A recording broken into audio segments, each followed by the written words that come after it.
So, how did it get to be this way? Well, it's my professional opinion that the large gaping bite mark on its shoulder might have something to do with it. Thanks. I mean, what causes its behavioral abnormalities? Well, we know all behaviors are rooted in the brain, so I'd expect that something's gone terribly wrong, probably in there. Thanks again, Dr. Obvious. Let me be more specific. What changes in the brain would have to occur in order to cause this kind of behavior? Well, let's see. The first thing I notice is how it moves. Stiff-legged, with long, lumbering steps, very slow and uncoordinated.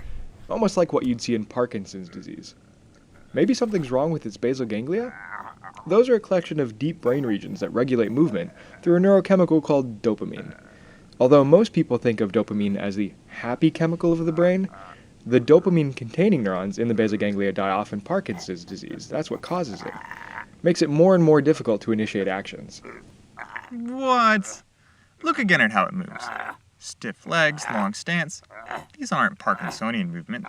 Parkinson's patients take short, shuffling steps. And the posture's all wrong. This looks to me like what happens when cerebellum's damaged.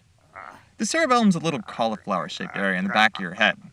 But don't let its size fool you. That little guy contains almost half of the neurons in the entire brain. Patients who suffer degeneration from this region, something called spinocerebellar ataxia, show a lack of coordination that results in stiff legs, wide stance, and a lumbering walk.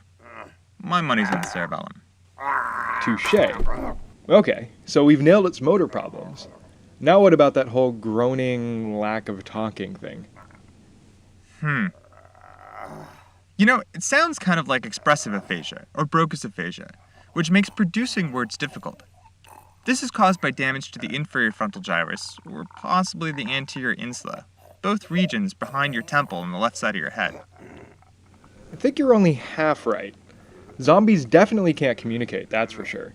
But they don't seem to do a good job of understanding things either. Watch this. Hey, Walker.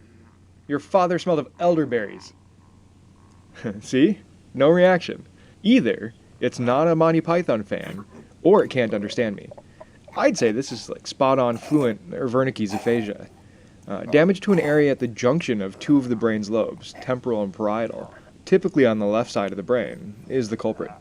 This area is physically connected to Broca's area that you mentioned by a massive bundle of neural fibers called the arcuate fasciculus.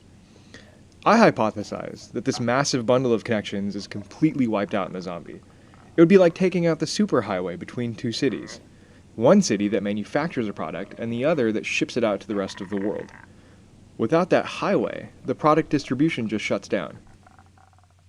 So, basically it's a moot point to reason with the zombie, since they can't understand you, let alone talk back. I mean, you could try, man, but I'm gonna stay on this side of the glass.